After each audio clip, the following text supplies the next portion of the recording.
અરે બેન, હું વેકેશનમાં જ આવીશ. હા, મન તો મારું 1.5 મહિનો રોકાવાનું જ છે, પણ આ મમ્મી મને 4 દિવસ માટે જ મોકલશે. હા, હવે જોઉં છું. હા, જોઈએ. હા બેન, મેં વાત તો કરી દીધી છે કે મારે જવાનું છે. હવે જોઈએ કેટલા દિવસ મને મોકલે. એ હા. અરે હા, હા ફરવા જાશું બધી જગ્યાએ. તું અરે મનીષા, આ બપોર થઈ ગઈ, રસોઈ બની છે કે નથી બની? હા લે, તને થોડી વાર રહીને ફોન કરું. અરે મમ્મી, મને પૂછવા કરતા તમે રસોડામાં જઈને જ જોઈ લો ને કે રસોઈ બની છે કે નહીં. એટલે તમારો ટાઈમ બચે ને મારી વાત પૂરી થઈ જાય. સારું લ્યો મેડમ, તો એમ કરું, હું જઈને રસોડામાં જઈને રસોઈ બનાવી નાખું, બરાબર ને? તો તમારા મોઢામાં ઘી સાકર તમે જમવાનું બનાવતા હોય ને તો. હા, તું તો દર વખતે તારે આમ મોઢા ઉપર જવાબ હાજર જવાબી છો તું. હવે એમ તો કે રસોઈ થઈ ગઈ હોય તો જે બન્યું હોય ઈ લેતી આય મારી હાટુ.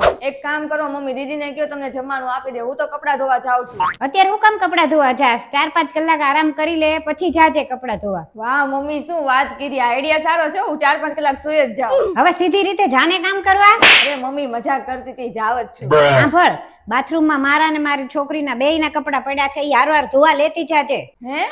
હે હું કપડાં લેતી જજે ધોવા, ભૂલતી નહીં. પણ મમ્મી, પહેલેથી જ કેટલા બધા કપડાં ધોવાના છે. ભલે ને વધારે હોય, 2-4 કપડાં વધારે ધોઈશ તો કઈ મરી નહીં જા. મરીશ નહીં પણ જીવીશ નહીં ને. આ મા દીકરીના કપડાં બહુ મેલા હોય છે. હું બડબડ કરે? જો કપડાં ધોઈ દો, પણ દીદીને મોકલો મને મદદ કરાવવા માટે. હું દીદી મારા તો ઉંમરના છે ને, તો તમે તો એને 6 વર્ષની છોકરી સમજો છો. એને મોકલો તો કઈક કામ શીખી જાય. ના ના, મારી છોકરીને કપડાં ધોતા નથી આવડતું, ઈ નહીં આવે, તું જા. વાહ, કપડાં ધોતા નથી આવડતું પણ કપડાં પહેરતા બહુ આવડે છે. રસોઈ બનાવતા નથી આવડતું પણ આંગળી ચાટીને ખાતા બહુ આવડે છે. મોકલો કપડાં ધોવા, નહીતર હું કપડાં નથી ધોવાની. પહેરજો મેલા. હારું, તો હું એને પૂછી લઉં આવે તો. પૂછવાનું કાંઈ નહીં, મોકલવાના જ છે. હા હારું, મોકલું છું. હા મમ્મી, રાતનું જમવાનું તમે બનાવી નાખજો, કેમ કે મારે કપડાં ધોવામાં છે ને હાથ દુખવા લાગશે. હે, તારું મગજ તો ઠેકાણે છે ને? મારાથી નહીં ખાય રસોઈ થાય હો. તો કાંઈ વાંધો નહીં, તમે કપડાં ધોઈ નાખો, હું જમવાનું બનાવી નાખું. હા, તો એક વાત કે પેલા, તું સાસુ છો કે હું સાસુ છો, કાઈ ખબર નથી પડતી. સાસુ તો તમે જ છો, પણ તમે વહુ નથી સમજતા ને, એટલે જ એને સાસુ બનવું પડે છે. આવા દે ને મારા છોકરાને, પછી તારી વાત છે બધી. જો ઈ ભલે આવે, પણ જમવાનું તો તમારે જ બનાવવું પડશે રાતનું. હા, તો તું આ રે હમણાં ભાવિન ને આવવા દે, પછી બરાબર જમવાનું બનાવી દઉં તને. ગમે તે થાય, જમવાનું તો એને જ બનાવવું પડશે. આ ક્યારે આવશે મારો છોકરો? આવે એટલે આનો બરાબર આજે વારો પડાવી દેવો છે. જો આ બરાબર કરવું એની. હા હા, ના ના, વાંધો નહીં, વાંધો થઈ જશે. હા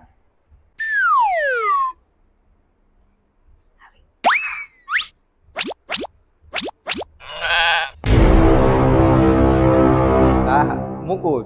હા, ચિંતા ન કરો. એ હા હા. મમ્મી, તમે બનાવો છો ગરમીમાં જમવાનું?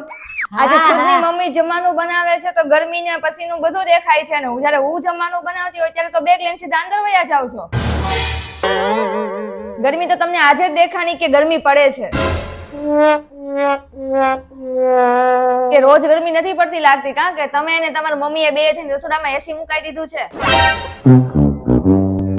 જોયું ને ભાવિન, તારી સામું જ આટલું બોલે છે, તો તું ન હોય તો મારી ઉપર કેટલું કરતી હશે. આ અત્યારે આટલું કરેશ તો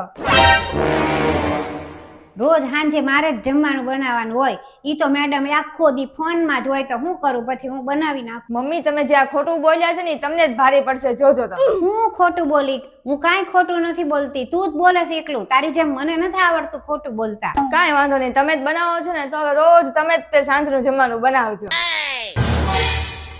અરે રે, આ તો મેં તો જો એની હાટું ખાડો ખોડ્યો તો હું જ તે પડી ખાડામાં. હવે શું કરું? જોયું ને ભાવિન, હવે તું જ એને સમજાવ. હું કાંઈ હું આ ઉંમરે રસોઈ કરી શકું? કે છે એને હવે રોજ સાંજે બનાવી નાખે, હું ન બનાવી શકું. મમ્મી, મારે ઓફિસનું કામ કેટલું છે હજી. અત્યાર સુધી જો ઓફિસે આવ્યો તો અત્યાર સુધી ફોન હાલતો હતો. હવે એક કામ કરો ને, તમે બનાવી જ નાખ્યું જમવાનું, તો થોડુંક વધારે બનાવી નાખો ને હવે. અને સાંભળો, રોજ તમે જ બનાવો છો, સારું બનાવે છો તમે. અને બીજું છે ને, રોટલી ન બનાવતા, મને પરોઠા ભાવે છે, પરોઠા કરી નાખજો. હાલો, હું આવું હમણાં. મનીષા, મારો જ રૂપિયો ખોટો તો મારે બીજાને શું કેવું? અંતે મારે કરવું પડશે.